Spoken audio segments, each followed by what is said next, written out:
Unknown planets, legendary battles and incredible stories await you here. But don't forget to be a part of this universe.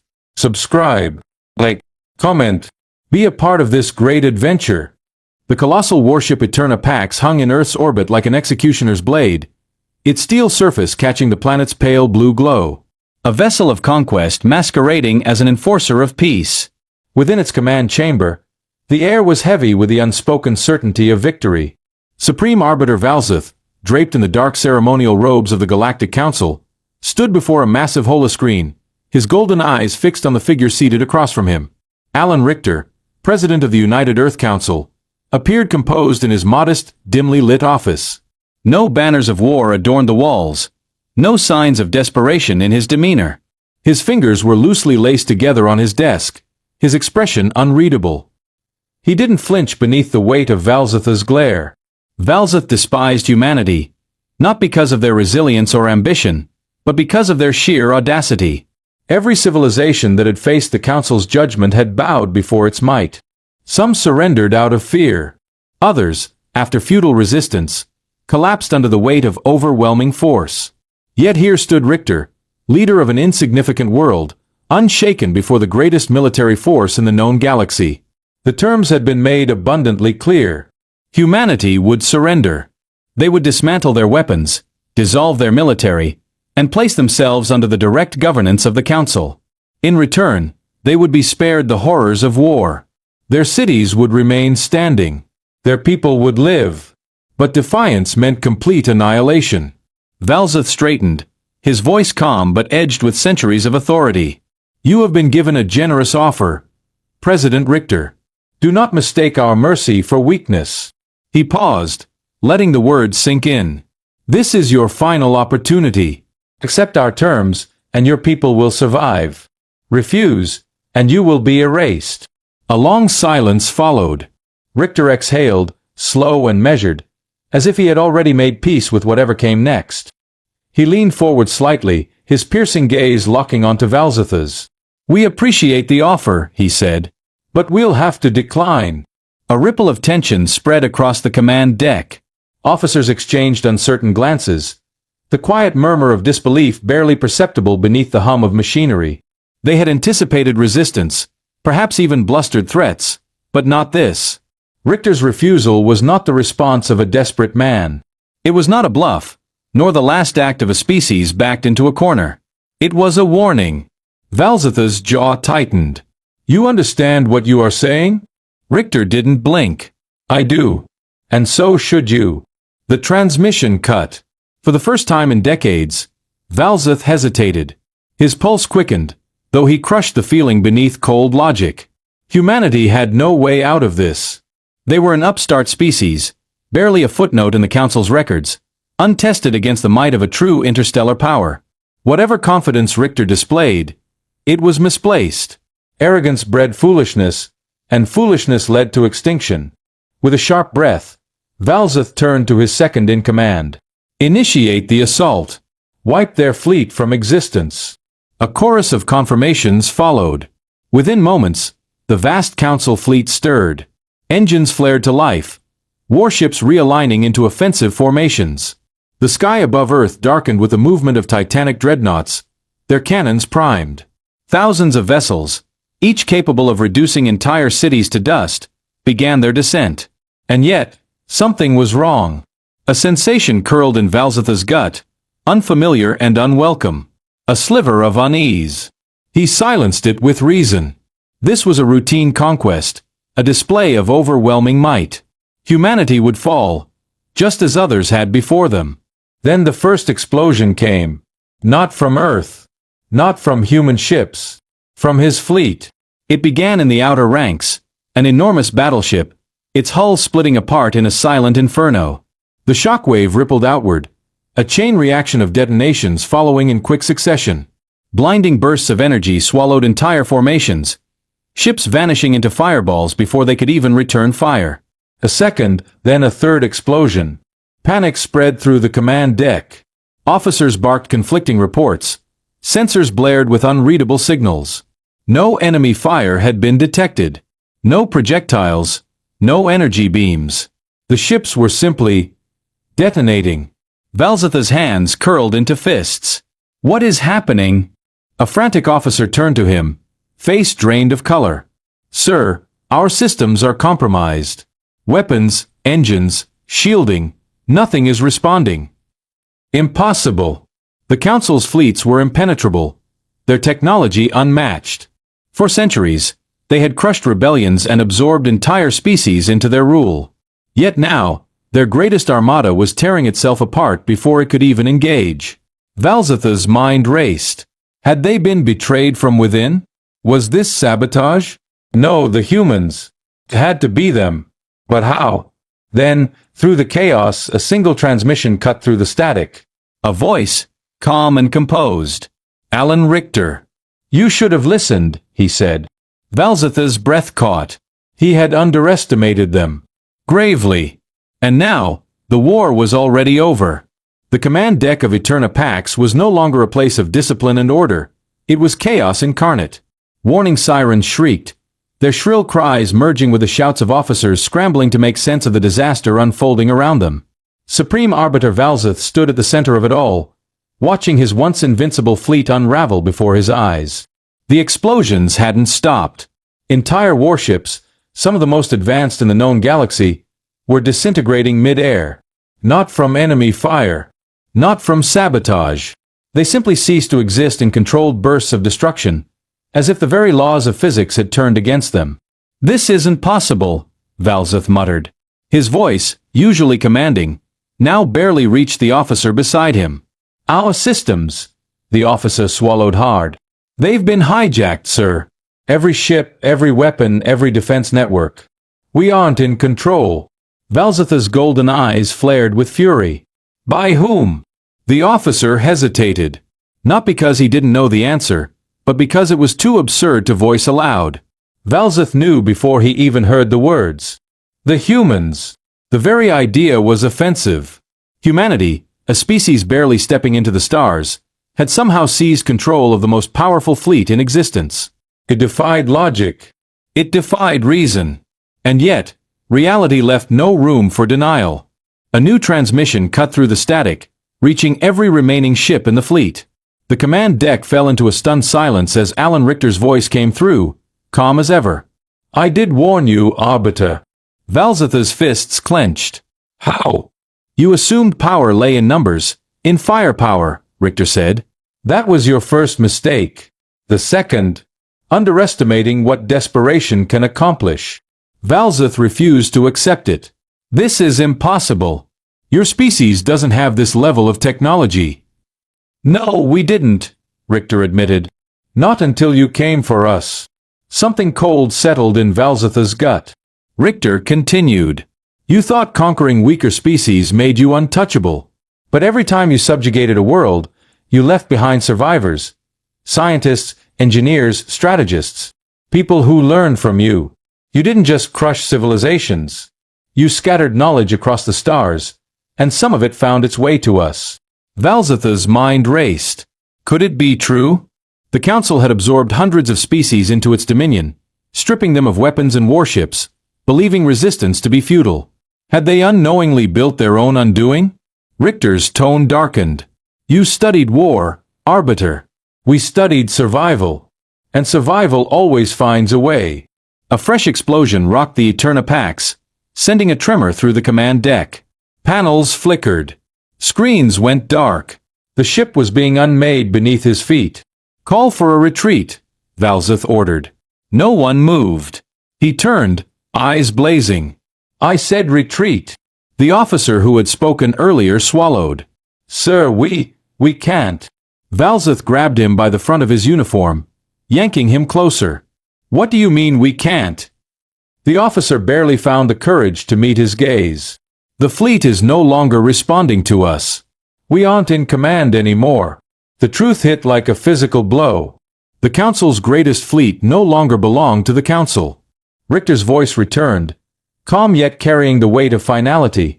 It's over, Arbiter. You're finished. Valzetha's hands trembled. Not with fear but rage. Do you think you can replace us? He hissed. You think humanity is ready to rule? We don't want to rule, Richter said. We just want to be left alone. Valzetha's vision darkened at the edges. This was the moment where he should have had a counterattack, a contingency plan, something. But there was nothing. His fleet, his legacy, his authority, gone. Another explosion. Then another. The Eterna Pax trembled. The ship's structure was failing. Richter spoke one last time. The war is over, Valzeth. But what happens next? That depends on you. And then, the transmission cut, leaving Valzeth alone in the ruins of his empire. The wreckage of the Council's fleet drifted through the void, shattered hulls tumbling like the bones of a great beast slain mid-stride. Fires flickered in oxygen pockets, their glow fleeting against the infinite blackness. The Eterna Pax, once the unshakable symbol of the Council's dominion, now hung powerless, its silver plating marred with gaping wounds, its core systems flickering on the brink of collapse. Inside, Supreme Arbiter Valzeth stood motionless at the fractured command console, his golden eyes locked on the ruined expanse of his once mighty armada. The acrid scent of burning circuits hung heavy in the air, mingling with the metallic tang of blood. His officers lay strewn across the deck, some unconscious, others stirring, their uniforms smeared with soot and despair. He had never lost before. Not like this. The defeat was not merely tactical. It was absolute. His fleet had not been outgunned in a glorious battle, nor had it fallen to a superior armada. No, this was worse. The humans had turned his own weapons against him, twisted the very foundation of the Council's strength into a trap so complete, so devastating, that even now, standing amidst the wreckage, he could scarcely grasp how it had happened. The war is over, Valzeth. But what happens next? That depends on you. Richter's words still burned. The humans had not just survived, they had undone centuries of conquest in a matter of minutes. How? How had a species so young, so primitive by Council standards, dismantled an empire that had stood unchallenged for millennia? His fingers curled into a fist. No, that question no longer mattered. Survival came first. He forced himself to inhale deeply, steadying the rage seething beneath his skin. If he allowed himself to succumb to emotion, he would be no better than the countless leaders who had crumbled before the Council's might. He turned sharply. Status report. A young lieutenant, barely out of training, pushed herself to her feet, swaying as she struggled to focus on her console. Her once pristine uniform was torn, her face streaked with blood from a gash on her temple. She swallowed before answering. Primary systems are failing. Shields, weapons, propulsion, completely offline. Backup generators are holding at 30%, but we've lost all external communications. We are completely cut off, sir. The words sat like a stone in his gut. He turned his gaze toward another officer, one of the few veterans still conscious. The man's voice was hoarse, thick with smoke inhalation. Some destroyers remain intact, but they aren't responding to our commands. Valzetha's jaw tightened. Of course they weren't. They weren't his ships anymore. His mind raced. If the Eterna Pax remained adrift, it would soon become a floating tomb. He needed a way out. But there was nowhere to run. No reinforcements to call. The Council itself might already be crumbling. A proximity alert flared on one of the surviving monitors. He turned sharply. A ship was approaching. Not human. Not Council. The officers around him tensed as the vessel came into view. A sleek, dark silhouette against the distant starlight, its design unlike any recorded in the Council's archives. It bore no insignia, no markings of allegiance. A predator without a banner. A transmission request blinked on the screen. A trap? A final insult from the humans? Or something else entirely? His officers exchanged uncertain glances, waiting for him to act. He exhaled sharply and pressed the control. The screen flickered. And there she was. A woman, tall and sharp-eyed, clad in unassuming but functional armor. Not human. Not of any known Council race. There was something deliberate about her presence, something poised, as if she were in complete control. She studied him with detached curiosity, as if she had already decided his fate before the conversation had even begun. Supreme Arbiter Valzeth, she greeted, her tone laced with amusement. It seems you've had a difficult day. Valzetha's golden eyes narrowed. Who are you? The woman tilted her head slightly. Someone who believes your war isn't over yet. A cold silence filled the command deck. The surviving officers turned to him, wary, confused, desperate for direction. Valzeth said nothing, but his mind turned at a relentless pace.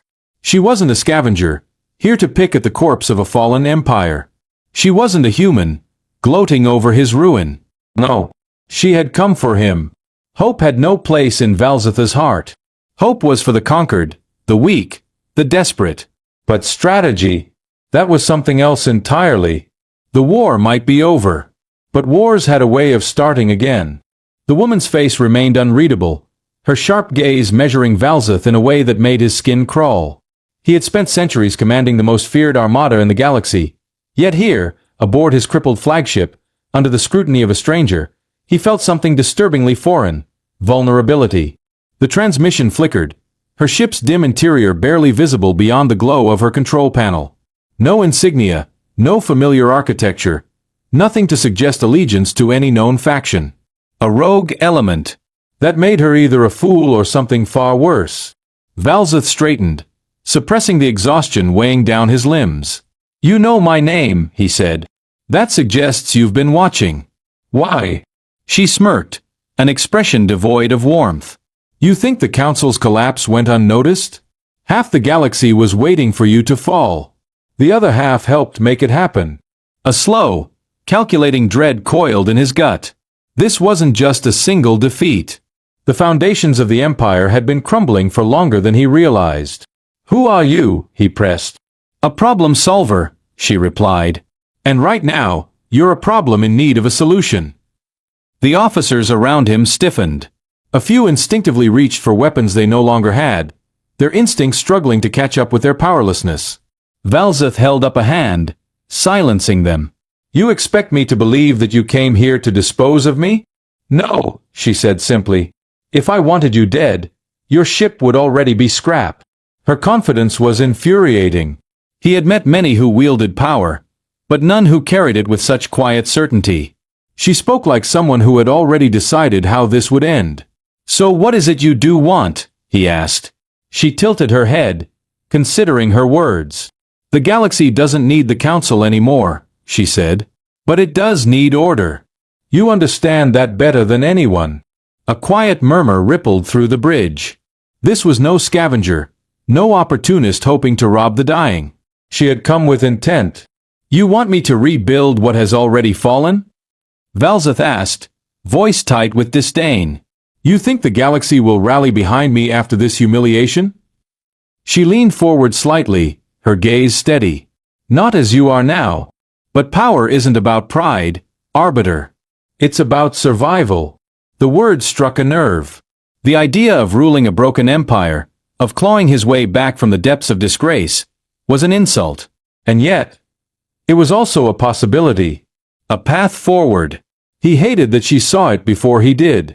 Valzeth exhaled sharply. "Why help me?" A flicker of something passed through her eyes. Amusement, or maybe curiosity. "Because you're predictable," she said. "And in a galaxy teetering on chaos, predictability is valuable." He didn't like that answer, but he understood it. "Say I agree," he said. "What's your plan?" She smiled then, a slow, knowing expression. "Step 1? Get you off that dying ship." For the first time since the battle, Valzeth allowed himself a ghost of a smile. It seemed the war wasn't over after all.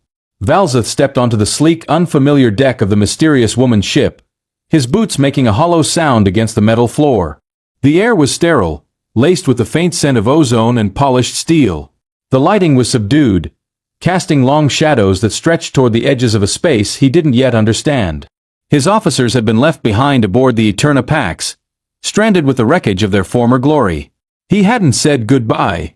Two silent figures flanked him, their dark uniforms devoid of any insignia. They moved with the precision of trained soldiers, but their faces betrayed nothing. No fear, no hostility, not even curiosity. They were professionals, but whose professionals remained unknown. The woman, his enigmatic rescuer, or perhaps his captor, walked ahead without looking back. Her movements were unhurried, confident, as if she already knew he would follow. Valzeth had been aboard countless ships in his lifetime, from the gilded war halls of the Council to the sterile command decks of fleets that had conquered entire civilizations. This was different. There was no wasted space, no ornamentation, nothing meant to impress. It was a vessel built for function, and function alone. He broke the silence. No markings. No flags. You move through the void as if you don't exist. The woman didn't slow her pace. You're catching on. And yet, here you are, plucking the former supreme arbiter from the ruins of his own failure. That suggests you do exist, at least to some. She stopped at a reinforced door. It slid open without a sound, revealing a dimly lit chamber lined with control panels and a single central console. A star map flickered to life, the galaxy stretching across the room in a projection of light and shadow. She gestured for him to step inside. He didn't. Enough games, he said. Who are you? She turned to face him fully for the first time since they'd left his ruined flagship. The dim glow of the map painted her features in shifting blues and purples, making her expression unreadable. My name is Ceres, she said. I lead a faction that doesn't officially exist. Not to the Council, not to the humans, not to anyone who matters. Valzeth studied her, waiting for a flicker of deception, a hesitation in her words. He found none. And what does this faction want? To ensure that whatever comes next is not dictated by the victors of this war, she said. A chill settled in his spine, but he forced his voice to remain steady. You believe the humans shouldn't rule. I believe no one should rule, she corrected. Empires rise, they rot, and they fall. The Council was not the first. It won't be the last. The question isn't whether the humans will rule, it's whether they should be allowed to make the same mistakes you did. His jaw clenched. You speak as if the Council was some mindless, bloated beast. We maintained order. We gave structure to chaos. She raised an eyebrow. And yet, here we are. For the first time in a long while, he had no response. She stepped closer, just enough that he could see the sharp calculation in her eyes. You want revenge, she said. That much is obvious. But revenge is a blunt instrument, arbiter. I'm offering something sharper. He exhaled slowly. Which is? A chance to dismantle what you helped build, she said. Not to reclaim it. Not to replace it. To burn it down properly this time, so it doesn't crawl back from the ashes. Valzeth had expected many things in the wake of his defeat. Death, exile, humiliation. But not this. Not an offer from a ghost faction that had been lurking in the shadows, waiting for the right moment to reveal itself. Why me? He asked. Because you understand power, she said. You understand the cost of it. And because, whether you admit it or not, you know that what you built was always going to end this way. Silence stretched between them, thick and suffocating. She was wrong, of course. The Council had been flawed, but it had been necessary. If it had failed, it was because of circumstances beyond its control. Because of the humans. Because of... He stopped himself. Was that true? Or was he merely repeating the same justifications that had led to this moment?